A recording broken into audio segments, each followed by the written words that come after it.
Está se colocando em pé, lendo rapidamente a palavra de Deus. Abra sua Bíblia em Atos dos Apóstolos, capítulo 7.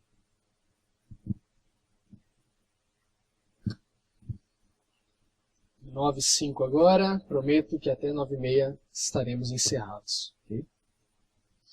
Atos dos Apóstolos, capítulo 7, a partir do verso 51.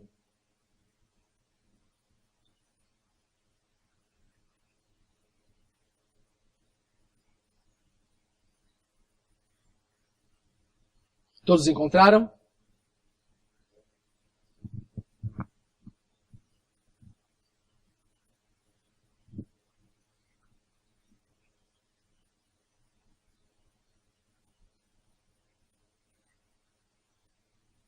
Diz assim a palavra de Deus: povo rebelde e obstinado de coração e de ouvidos, vocês são iguais aos seus antepassados, sempre resistem ao Espírito Santo. Qual dos profetas os seus antepassados não perseguiram? Eles mataram aqueles que prediziam a vinda do justo, de quem agora vocês se tornaram traidores e assassinos. Verso 53. Vocês que receberam a lei por intermédio de anjos, mas não lhe obedeceram. Ouvindo isso, ficaram furiosos e rangeram os dentes contra ele. Mas Estevão, cheio do Espírito Santo, levantou os olhos para o céu e viu a glória de Deus e Jesus em pé à direita de Deus e disse: vejo os céus abertos e o Filho do Homem em pé à direita de Deus. Mas eles taparam os ouvidos e, dando fortes gritos, lançaram-se todos juntos contra ele. Arrastaram-no para fora da cidade e começaram a apedrejá-lo. As testemunhas deixaram seus mantos aos pés de um jovem chamado Saulo. Enquanto apedrejavam Estevão, este orava: Senhor Jesus, recebe o meu espírito. Então caiu de joelhos e bradou: Senhor, não os considerem culpados deste pecado. E tendo dito isto, adormeceu. Amém? Vamos estar fechando nossos olhos. Senhor Deus, meu Pai, graças te damos pelo decorrer deste culto. O Senhor tem falado aos nossos corações. E eu te peço, fala-nos novamente, através da tua palavra. Possamos aprender com esse jovem Estevão. Possa ser um marco em nossa vida, Pai. Em nome de Jesus que eu oro e que eu agradeço. Amém. Pode se sentar. Eu quero estar falando sobre o primeiro mártir que a Bíblia nos conta da igreja. Estevão. O contexto em que Estevão estava era Atos, o segundo volume, o segundo livro escrito pelo Dr. Lucas. Ele nos conta um segmento, uma linha da igreja crescendo. No capítulo 1, mostra Cristo ascendendo aos céus e ele escolhendo Matias para substituir ao 12º apóstolo que havia se matado, Judas. No capítulo 2, nós vemos os apóstolos reunidos no dia de Pentecostes e a descida do Espírito Santo sobre a igreja. E nós vemos também a pregação que Pedro fez naquele local, onde quase 3.000 almas foram ganhas para o reino de Deus. No capítulo 3, nós vemos a cura de um leproso, a cura de um coxo, e mais de uma pregação de Pedro, e nós vemos que essa pregação, no capítulo 4, rende quase 5.000 almas, de uma vez só. E eles são, no capítulo 4, os apóstolos são levados ao Sinédrio, e os judeus exigem que eles parem de pregar sobre este Cristo. Só que eles não param. No capítulo 5, nós vemos que todos, de comum acordo, vendiam as suas propriedades e depositavam tudo aos pés dos apóstolos para que eles pudessem ajudar viúvas, órfãos e aqueles que estavam necessitados de uma renda. E nós vemos relatado no capítulo 5 a morte de Ananias e Safira, porque eles mentiram a Pedro o valor que eles haviam vendido sua propriedade.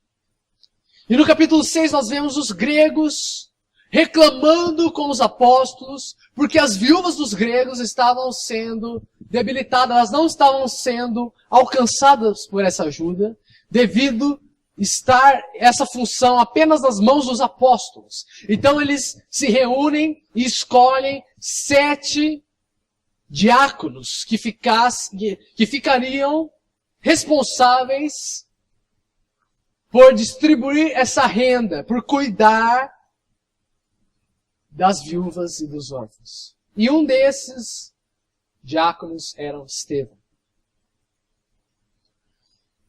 E no capítulo 7 nós vemos a pregação que Estevão faz. Ele começa a pregar e os judeus ficam muito irados e começam a levantar mentiras contra ele, dizendo que ele estava pregando contra Moisés e a lei. E levam ele para um julgamento. E nesse julgamento nós vemos descrito no capítulo 7 inteiro, ele usando desde Abraão, Isaque, Jacó, José, Moisés, chegando até Davi, ele vai mostrando na Bíblia Cristo havia sido profetizado desde os patriarcas. E aqui na parte que nós lemos, mostra a reação deles. Porque ele fala, vocês são duros de coração. Vocês precisam se arrepender. E eles ficam com muito ódio. E a Bíblia relata que eles rangiam os dentes de ódio dele. E batendo a vista, a primeira visão que nós podemos ter de Estevão, que é retratado no capítulo 6, são 3 pontos que nós devemos, não é que nós podemos, nós devemos aprender com Estevão. No versículo 5 do capítulo 6, fala que ele era um homem cheio de fé e do Espírito Santo. No verso 8 fala que ele era cheio de fé e de poder e fazia prodígios e grandes sinais entre o povo. E no verso 10 fala que aqueles que tentavam debater com Estevão não podiam resistir à sabedoria dele e ao espírito com que ele falava. Primeiro ponto, ele era cheio do Espírito Santo de Deus. Nós vemos no começo de Atos, no capítulo 1, um tipo de apóstolo. Nós vemos apóstolos medrosos, covardes, que se esconderam da autoridade judaica por medo de retaliação, de crerem, de serem seguidores de Cristo. Apóstolos que veio a guarda romana e eles abandonaram o seu mestre. Só que nós vemos que aconteceu algo entre o capítulo 1 e o capítulo 3. E esse algo é a descida do Espírito Santo de Deus, que foi profetizado por Cristo em João, capítulo 14, verso 16. Em João 1 também ele fala, ficai em Jerusalém, até que do alto sejais revestidos. E o Espírito Santo aqui usado no texto grego é chamado de Paráclito. Paráclito significa o consolador, o confortador. Só que antigamente havia outra tradução para Paráclito. No latim, Paráclito significava cum forte, que significa com força. Esse Espírito, Paráclito, ele veio com força sobre a igreja e levantou a igreja de uma certa forma que em pouco tempo a Europa e a África estavam cheias de igrejas implantadas por apenas 12 apóstolos. Os mesmos 12 que estavam acovardados, escondidos. E nós vemos aqui que é necessário nós sermos cheios do Espírito Santo para que nós possamos produzir frutos. Continuando aqui. Quando Estevão prega, Atos 6, 11 a 15 diz: Então subornaram uns homens para que dissessem: Ouvimos-lhes proferir palavras blasfemas contra Moisés e contra Deus. E excitaram o povo, os anciãos e os escribas, e investindo contra ele o arrebataram e o levaram ao conselho. E apresentaram falsas testemunhas que diziam: Este homem não cessa de proferir palavras blasfemas contra este santo lugar e a lei. Porque nós lhe ouvimos dizer que esse Jesus Nazareno há de destruir este lugar e mudar os costumes que Moisés nos deu. Então todos que estavam assentados no conselho, fixando os olhos nele, viram o seu rosto como o rosto de um anjo. Entenda que eles não conseguiram refutar a pregação de Estevão, mas levantaram mentiras contra ele. Levantaram calúnias, negligenciaram, usaram da força física para poder calar. E é isso que nós temos visto hoje no Oriente. Muitos têm usado força física para tentar calar a igreja. Mas assim como nos primórdios, na igreja primitiva, o sangue dos mártires tem regado o jardim de Deus e tem feito florescer muito mais através dessas mortes. A questão é que nós vivemos tempos de perseguição. A igreja sempre viveu tempos de perseguição. Nunca houve tempo de trégua. E quando houve, a igreja sempre desandou e saiu do foco do verdadeiro evangelho. É lógico que a perseguição que nós temos no Oriente hoje é totalmente diferente da que temos no Ocidente. No Oriente nós temos uma perseguição física, onde há morte. E no Ocidente nós temos uma perseguição ideológica, onde é ridicularizado ao extremo a Bíblia, a crença em Deus, a crença no criacionismo. Onde as pessoas são caladas. E assim como aconteceu com Estevão, hoje nós vemos as pessoas zombando do Evangelho, mas não conseguindo refutá-lo. Porque o cristianismo não é qualquer religião que pede para você fechar os olhos, jogar fora o seu cérebro e apenas crer que houve um judeu de 33 anos que morreu há 2000 anos atrás. Não, o cristianismo é uma religião racional que para você ser adepto dela é necessário conhecer a Bíblia. Por isso que não se consegue refutar. Levantou-se impérios e caiu impérios. Mas eles não conseguiram abafar a voz do Evangelho, porque as provas são irrefutáveis. Contra fatos, não argumentos. Hoje, mais do que nunca, nós precisamos de pessoas, de crentes, cristãos, semelhantes a Estevão. Pessoas comprometidas com a verdade. Pessoas que amam o seu próximo. Que deixa de olhar para o seu problema. Deixa de ser egoísta e olhar para o seu próximo e ver que há muitos que têm uma necessidade maior do que a nossa. É disso que o reino de Deus tem precisado ultimamente. Pessoas que vivem a santidade. Pessoas com fé verdadeira em Deus. Cheias do Espírito Santo. Que busquem conhecer a Deus.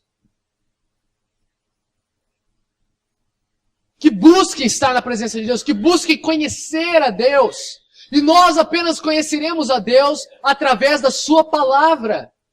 Não há um modo mágico de um estalar de dedos que você passa de uma hora a outra a ser santo. É necessário dedicação, tempo.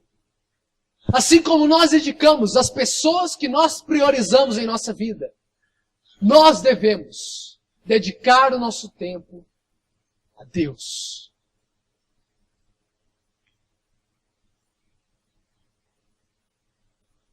E nós vemos que antes mesmo de Estevão padecer, ele já começa a ser recompensado. Porque antes mesmo dele ser apedrejado, ele olha para o céu e vê o céu aberto e vê Jesus à direita de Deus. E eu tenho certeza que nenhum ouro do mundo pode superar uma visão dessa. O nome Estevão significa coroado. É interessante isso. Porque eu creio que Cristo estava em pé, naquele momento, segurando a coroa da vida, que estava guardada para Estevão, que logo ele iria receber. Ele foi um daqueles que no livro de Hebreus, capítulo 11, verso 38, diz que eram homens de que o mundo não era digno. O mundo não era digno de ser pisado por esses homens. Tamanha santidade deles. O compromisso com a verdade deles. E é isso que nós precisamos para o século 21. A igreja está adormecida. Assim como as 10 virgens de Mateus 25 das parábolas. As 10 estão dormindo. Estamos dormindo para a realidade à nossa volta. E que esse culto, os vídeos que foram passados aqui, os testemunhos que foram falados aqui, possam vir de encontro ao nosso coração. E nos incentive a mudarmos de posição perante o Evangelho, perante a causa de Cristo. A entendermos que não é um hobby o cristianismo. Não é algo que nós devemos fazer nos tempos vagos. Mas é algo que a nossa vida deve estar totalmente envolvida nisso. Devemos trabalhar para a glória de Deus, estudar para a glória de Deus, respirar a cada segundo para a glória de Deus. Porque quando nós fazemos isso, virá perseguições. Mas como foi lido na abertura deste culto, alegremos na perseguição. E perseveremos na oração. Porque a nossa recompensa não está aqui na terra, está no céu. Está no céu. As dores e as tribulações momentâneas e passageiras que nós sofremos aqui nessa terra não serão comparáveis com a glória que há de vir. E nós vemos no final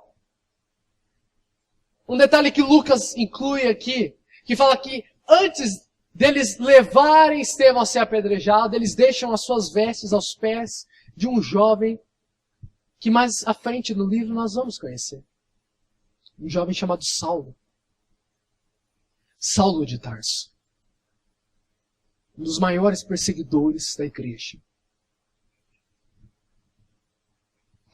Podemos nos arriscar em dizer que a morte de Estevão marcou aquele jovem. Porque logo após, nós vemos um encontro que Saulo teve com Deus. E Deus diz claramente para Ananias, quando ele manda Ananias ir orar por Saulo, porque ele estava cego. Ananias, vai, porque eu mostrarei a ele o quanto deve sofrer pelo meu nome. Isso está em Atos 9:16. Deus não falou assim, Ananias, vai porque eu quero encher ele de bênção. Vai, Ananias, porque eu quero tornar ele um superstar da igreja primitiva. Não, vai porque ele vai aprender agora o quão digno é sofrer por meu nome. E é isso que nós precisamos aprender hoje. Que é uma honra para nós sermos perseguidos e servirmos a Cristo. que é uma honra para nós termos a Bíblia em nossas mãos e sermos alcançados pela graça de Deus que nos resgatou. Que nós venhamos hoje, a partir de hoje, a impactar essa cidade de Lençóis Paulista. Porque não adianta nós levantarmos uma oferta aqui para o Iraque, para a Síria, levantarmos uma oferta para a África, levantarmos uma oferta para longe, sendo que o nosso vizinho está indo para o inferno e nós estamos de boca costurada. Isso é muito sério. Para encerrar, eu quero citar um vídeo de um ateu. Ele está falando um pouco da visão que ele tem do cristianismo. E ele fala, se eu fosse um cristão, eu pregaria todo o tempo. Porque se eu fosse um cristão, o livro que eu seguiria, a Bíblia, diz para mim que aqueles que não creem em Cristo vão para o inferno. E o inferno, eles não ficam lá um dia, uma semana, um ano, um século, um milênio. Eles ficam uma eternidade. E ele diz, o inferno não é bom.